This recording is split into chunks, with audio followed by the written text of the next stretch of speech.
I'm Teresa Lloyd. I'm a consultant to the non-profit sector with a particular focus on cultural and arts organisations. I also have been and am a trustee in various arts organisations. I've written a book on cultural giving and why people give, and as well as advising organisations on strategic planning and governance, and particularly major donor development, I advise philanthropists on developing strategies for their philanthropy. I'm John Nichols. I'm Managing Partner of Arts Quarter, now euphemistically called the UK's leading cultural think tank. I have about 25 years experience of working in the arts and not-for-profit sector, mostly in fundraising, marketing, board development and wider organisational development. I'm Christopher Goodhart. I'm the Managing Director of the Arts and Cultural Division of Blackboard, the leading organisation working with not-for-profit organisations across the world, providing software and solutions to help them to raise more money. I've been involved in the arts sector for the last 13-14 years, and I am also a trustee of a couple of arts organisations and chair an arts development board. So the three of us met at the Arts Council, and when we had the roundtable, we were looking at the whole issue of capacity building and match funding. Of course, we're in a situation now where the white paper is shortly to be delivered. We're waiting for it with bated breath.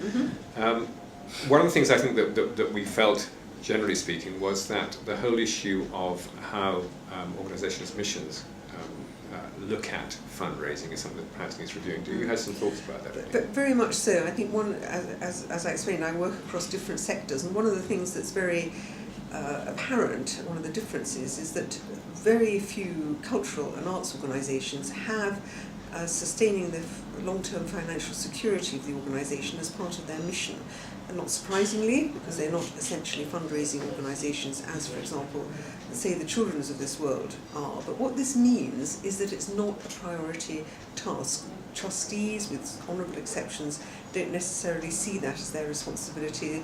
The senior management team doesn't see it. And so the fundraising and indeed other income generation activities are almost quite an afterthought, but seen as a necessary evil rather than, as they should be, an integral part not only of sustaining the organisation, but of actually engaging as genuine partners, people who are passionate about and interested in their art form. I think it's a huge opportunity being mixed and missed. And there's a follow-up to that. I mean, because of that, there isn't investment, there aren't always coherent business plans, and so on and so forth. So it's all part of the kind of trustee engagement.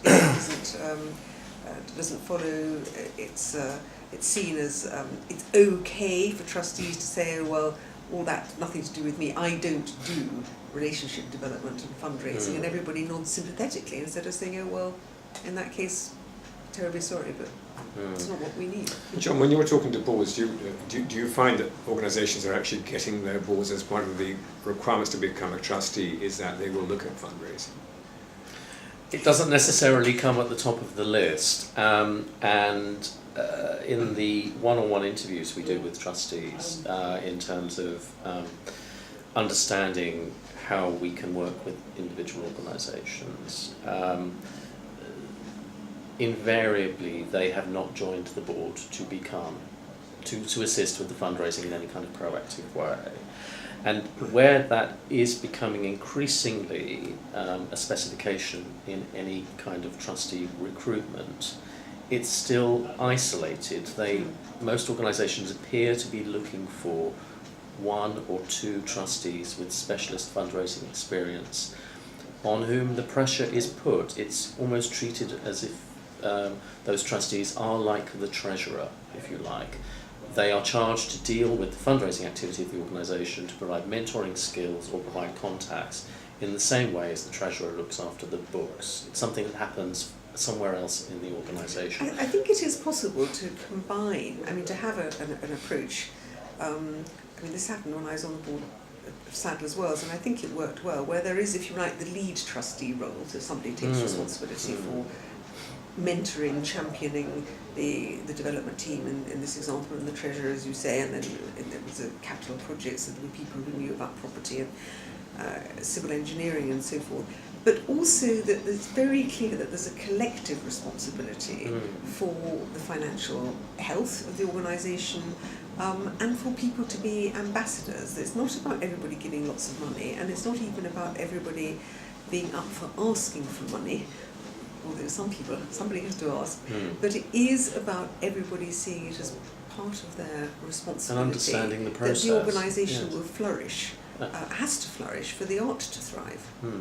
Yeah. I think that's absolutely critical. That we were talking earlier on about the whole issue of excellence, and that if you don't have excellent art, then the organisation will not survive or should not survive, and that the trustees need to understand the mission very clearly and the ability to be able to spout that and to have the elevator pitch, be able to talk to anybody at any time about why they are a trustee and what it means to them. I mean, the worrying thing that came out of the last research that we published, which was in response to the philanthropy agenda, where we had around 600 arts organisations participating in us unpicking that 10-point plan, was that around 75% of those organisations who participated said quite clearly that they did not have an up-to-date case for support which they were able to articulate.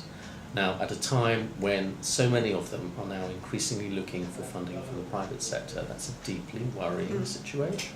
Very worrying. And that links to one of the other topics. I think it's a couple of things. One is that it's about if income generation, fundraising and other income generating activities is seen as crucial to sustain the organisation, then there will be serious thought about investment, and having a case for support and investing in best practice. We might go on to discuss what best practice is of course a crucial, in a business planning context, it's a crucial element which often gets cut because it's not the art, and it sort of links back. And I think a lot of feathers were ruffled last week, maybe the week before, when Martin Brooks of New Philanthropy Capital said to a parliamentary committee essentially that the UK lacked really good fundraisers, particularly those who knew how to ask wealthy people effectively, who knew how to, and I think he's absolutely right. I would agree. I agree entirely. And I think it's important for the arts because, on the whole, I mean, it's a huge generalisation, but it is wealthier people. I don't mean the super rich, but higher net worth people who may well be higher rate taxpayers, which is not necessarily the wealthy, but the as we know that kicks in at under 40,000 a year, and so dealing with people on a really well managed relationship basis is crucially important. And Martin Brooks is right that with some exceptions, relatively few organisations are good at it. And that is something that needs to be addressed because that too is about investment and training and paying good people. There are two interesting points that come out of that. One, and I see this a lot in organisations, a lot of the relationships within individual arts organisations operate in a marketing context where the relationship is one of one to many. They're not one-to-one relationships. And where organisations are becoming increasingly effective at developing their audiences, the next element of the skills which needs to be flexed and improved is that notion of one-to-one. And that within the organisation itself, and in terms of the work that we do within organisations, one of the things that we see increasingly is as a new generation of trustees are coming forward, because they are so focused on their day jobs, they are of a different ilk to those who are seasoned volunteer and indeed professional fundraisers within large-scale arts organisations. Because they are in their 40s, late 30s, early 40s, they have been so focused on their careers that their entire networks of relationships are based on the professions in which they function. And interestingly, working with one particular arts organisation I have in the last few months, in terms of sitting down with their trustees and asking them who they know, I had one particular trustee say to me, look me straight in the eye and say, I work 18 hours a day. I have no social life. The only people I know are the people connected with my business. But I really want to learn how to do this. And I find it very difficult to make that leap of faith from being professionals in their day jobs to acting as advocates in their volunteer capacities. What is interesting about all of this, and touched on, is that what we're all saying, which is undoubtedly the case, is that the role of trustees and their networks and their contribution to an arts organisation, as with other charities, is absolutely crucial, and not enough attention is, and we're not going to find a solution to this in a short conversation, but that not enough attention is paid to this, because I think one of the corollaries of that is that often new trustees are then recruited from this very small network. So that situation that you've just described replicates itself. Yes. So, yeah.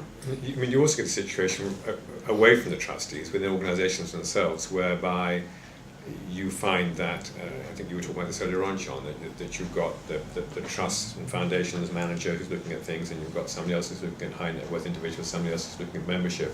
And they're not talking to each other, they're in different silos across the organisation. And they all have their own targets as well. They've got their own targets, Yes. they've got, very often, they've got their own little Excel spreadsheet as opposed to going into a central database, and they're not looking at the common relationship and saying, well, actually, if we spoke to this person here, he's got these contacts across there that we're also trying to talk to, and getting that holistic view Absolutely, of and individuals that's also and relationships.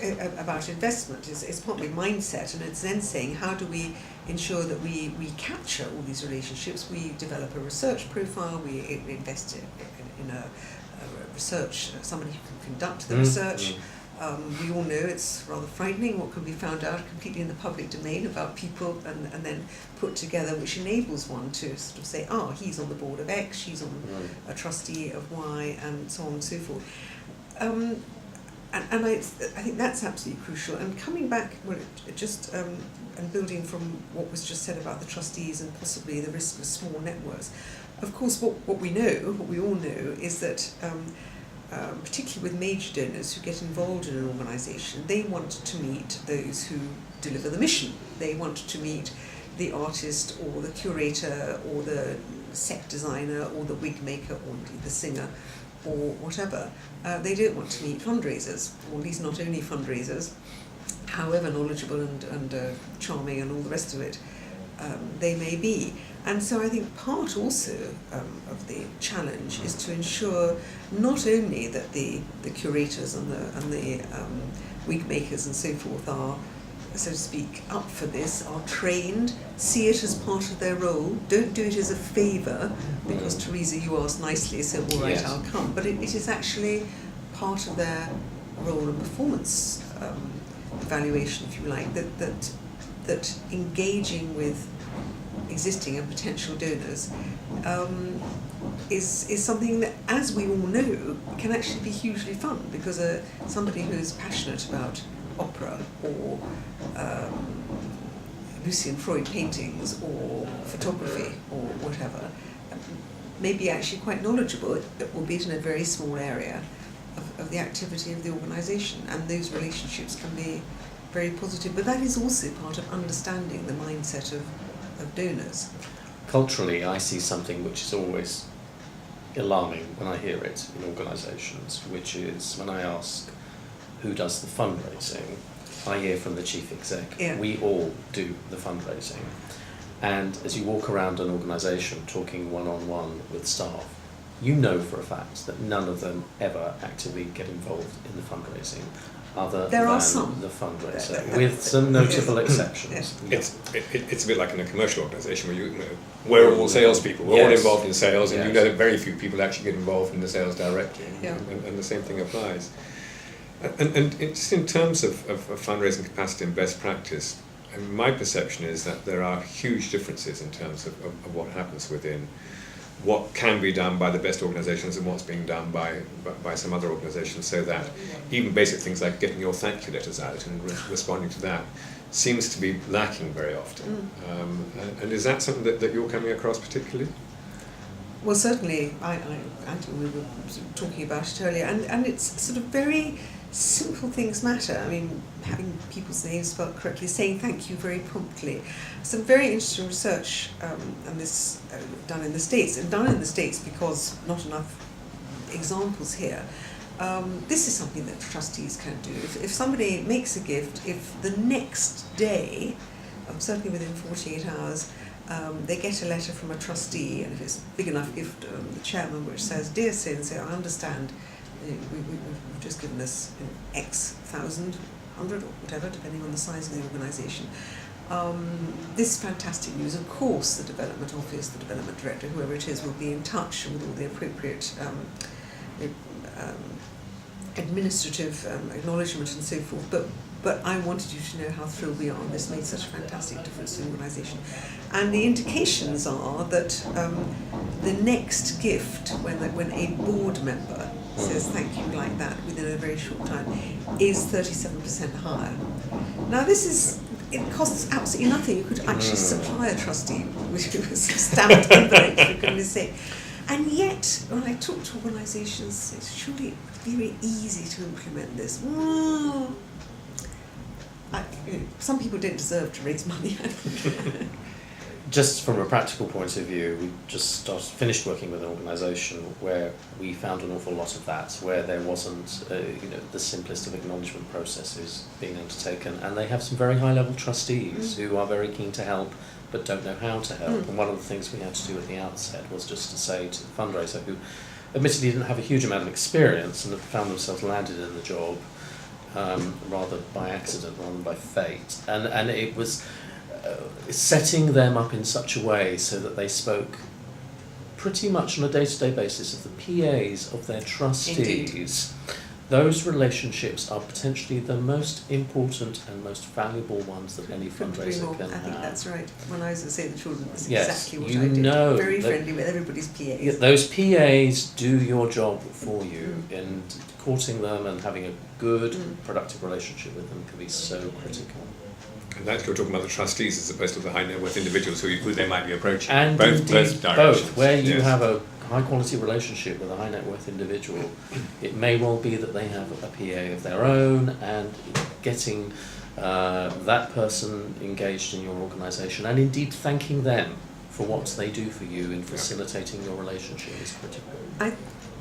And I think one of the things that, I don't know if we've had time to touch on this, but obviously we have been talking about organisations who by implication could have the resources to invest if they allocate it. It's a question of how you allocate such. We all have scarce resources. I think one of the challenges that perhaps needs to be addressed that I come across, and I'm sure you do, is it's a sort of metropolitan focus that somehow it's all right for London and Greater London, but those of us who are not in London have much greater problems. We could never raise money up here. I think this needs to be challenged head on, and we need more investment and so on. But there is no question that in other parts of the country it is possible to raise money. Perhaps it needs some lateral different approaches, as we were. Yeah, I think it's absolutely possible, and I think one of the challenges that I find in arts organisations is they're very unclear about the fact that we are a charity. We rely on our customers, our donors, to give us money, otherwise we won't survive, and they don't get that message across very well. Absolutely right. And they don't do simple things like saying, please, on every ticket you buy from us, add a donation on. Please, and I'm involved with an arts organisation in South London, which is in a deprived area of South London, where you wouldn't expect to get very many donations. They've been doing this now for the last few months, and they're getting in. For them, it's still only hundreds of pounds a month, but it's building, and and it works so easily. And in fact, that years ago, some years ago, Richard Radcliffe did some, who's a legacy expert, did some research about legacies, and this is a plug you may wish to exercise, but this is covered in my book on cultural giving. He found very interestingly, I mean, it was fascinating, that many arts organisations, particularly those who sell tickets, so performing arts particularly, but not only, that he had various focus groups and so forth, that their audience members and their supporters, if you like, in the broader sense, had no idea that they were a charity, had no idea that they could leave them a legacy, just like, say, the children of the RNLI or whatever.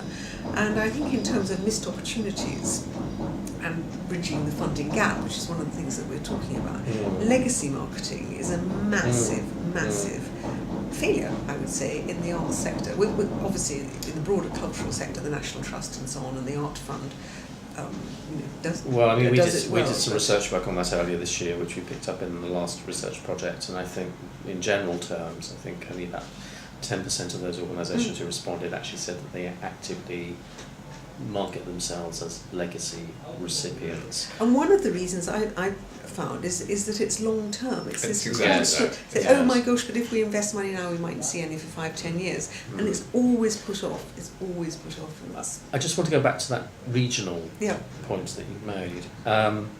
It's a really interesting one, because I think there are an awful lot of organisations outside of London who have a tendency, this is a generalisation I know, have a tendency to say we cannot raise as much money as those organisations in London.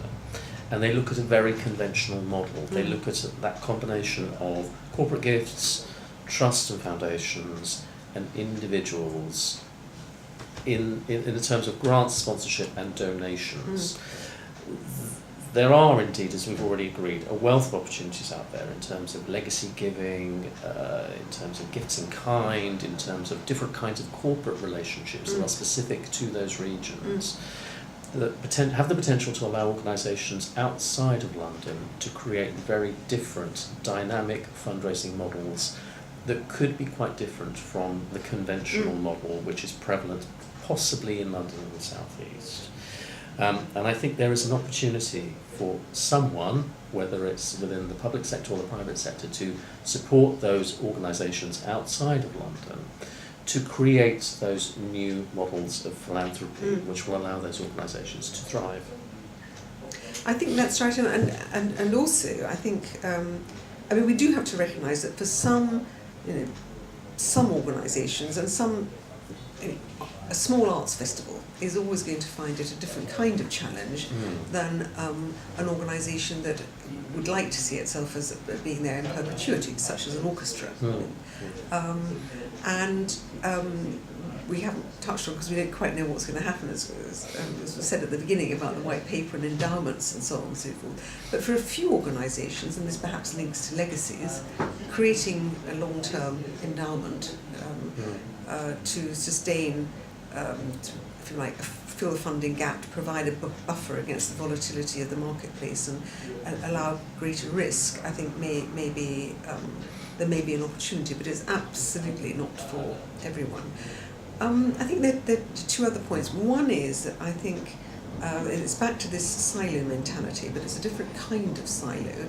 I mean, there's the silo of not learning from other charities in other sectors, but it's about alliances. That there are in a world where in the social welfare field and so forth, people are creating alliances, not mergers, but there's far closer working together. I think there are opportunities in the arts, and also to look outside the sector, to make alliances with universities, for example. I mean, arts, to create a shared arts centre type facility or approach or whatever.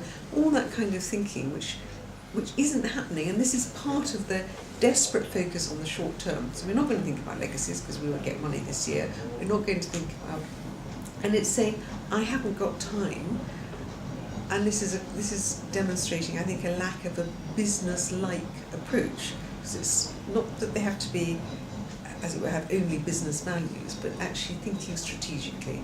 And too many organisations are just not thinking strategically. And there's an area within that, which is that organisations who see their funding stopped or reduced by Arts Council or DCMS, there's lots of other government money around, or European money around, which people can be looking at, whether it's in education or health or food. There's a whole bunch of funds out there which people can certainly find access to if they think strategically about what they might be doing, because it will help them deliver their mission. But that is, it's back to investment. It's back to this my opera company example. I haven't got time to think about. I mean, I empathise with arts organisations in terms of them saying they don't have the time, and it's understandable that in most organisations that has that culture has grown up over a number of years for all kinds of reasons. But one of the things we try to do is get organisations to think in a very different kind of way. Yeah. Why are you saying you Why? don't have time? What are you doing that doesn't enable you to do this? What can you stop doing or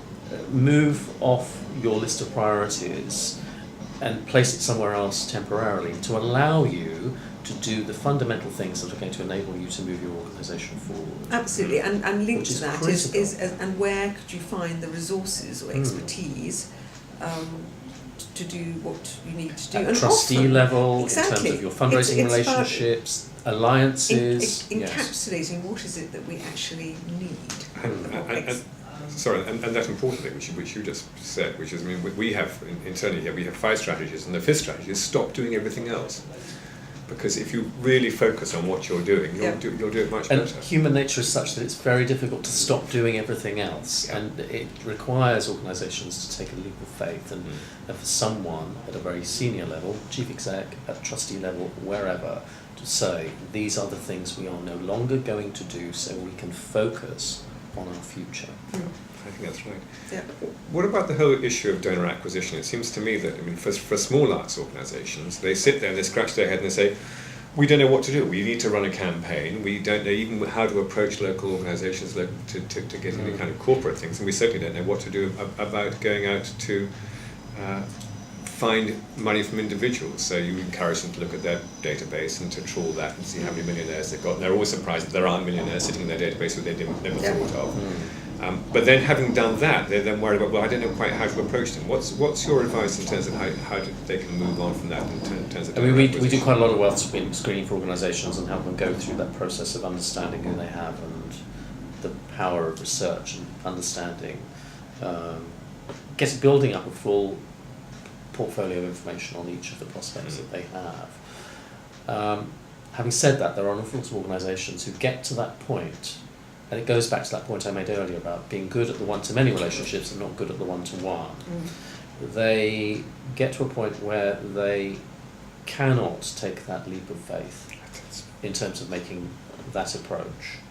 And ultimately, they forget that the person who's going to be on the receiving end of that approach is a human being. If they're on their database already, if they've come to see something, there is already a relationship there. There is a common point of understanding in terms of them, the person at the receiving end of that, knowing a little bit about that organisation and indeed having an interest in it. And I it's, think that's the crucial thing. That they are it's human beings it's and want to be sharing, treated as human beings, presumably thanked, a greeted. passion Yes. for the, or at least a major interest in the art form. And it's a huge opportunity.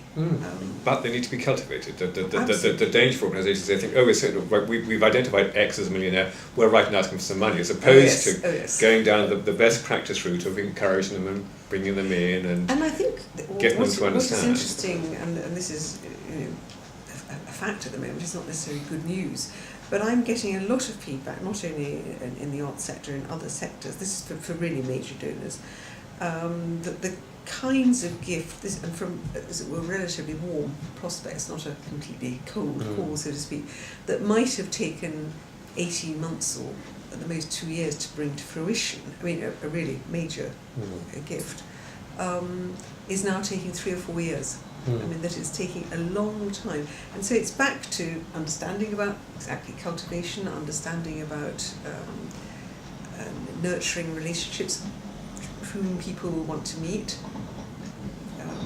and investment. It is about investment. Most importantly, the investment issue, but moreover, understanding that there are no quick fixes to this. And that's something that we all discussed when we were talking with the Arts Council. It's this impression that you can fix things very quickly. There are no quick fixes. It's a long-term game, and it takes time to work it through. If we were looking ahead, we were often trying to give some advice to small arts organisations about bridging the funding gap. What would be the top 3 things that you would look at, John, in terms of that? That's very unfair. No, that's fine. Think of this as a medium to long-term investment process. There are no quick fixes. Don't necessarily look at the way that you can look to fill the gap that you may have encountered from any loss of subsidy in this year and indeed in next year from immediately generated private sector fundraising revenues. Look at your wider business model, look at the ways in which you can possibly recoup that from other revenue generation activities. Look at your business model in the round, essentially. Is that one? And start to think strategically about the way in which you invest in your fundraising model right the way across your organisation, not just in terms of the way you skill up in-house, but more importantly, the way in which you invest in your business plan and your mission and your case for support, and the way you embrace your trustees in this process as well, because they are your greatest critical friends, they are your greatest advocates, and without bringing them on board, it makes the process a whole lot more difficult, I think. Thank you. Well, from your point of view, Teresa? I absolutely agree with that, particularly, well, all of those, yes, trustees, the whole engagement of trustees, and going back how they are recruited, having a job description, having a pack, induction process, that whole area. So that is crucial, and everything that goes with that. I'm a great believer in sort of creative plagiarism, as it were, links to best practice. That there's a huge amount of information that's available from books, from online advice, and so on and so forth. I think there's little excuse not to know now about what is possible, what different people have tried. There are lots of case studies out there and so on, and it's to look and see what others have done. Take what is applicable, tweak it, as you say, think creatively. After all, the arts are essentially about creativity, and what is, I think, a great paradox is that the one area one often sees complete lack of creativity is in fundraising. And so I think it's being creative, but it is absolutely taking the long view, and picking on the point that Chris made. I do think looking outside traditional constituencies, there are other sources of public funding, there are possibilities of strategic alliances, but I think overall the message is ensure, I mean the twin strands are ensure that the art is outstanding and excellent, because without that the rest will follow. And exactly as you say, take a long-term strategic view at organisational sustainability. And I think from my point of view, one of the things that I see is that we've talked about the fact that people always say they never have enough time. Use technology, you won't be surprised if I should say that, No, but use the technology to make certain that you do save your time. We have people saying to us that if they use the technology well, they get the output of 3 from the input of 1. Yeah. And I think that's probably about right. And so make certain that you're using that you're using best practices right across the sector, you're using multi-channels to communicate with people in a whole bunch of different ways, because everybody wants to be responded to in a different kind of way. Build those relationships on a one-to-one basis, because that will help organisations in the long term to be successful. I think looking to the future, I feel fairly positive about the future. What's your view of where we might be going in the course of the next year or two? Next year or two, I'm not so sure. I feel very positive over the next sort of 5-10 years and beyond that good arts and cultural organisations in this country will survive and thrive if they apply the sort of attitudes rather than techniques, but that too that we've been talking about.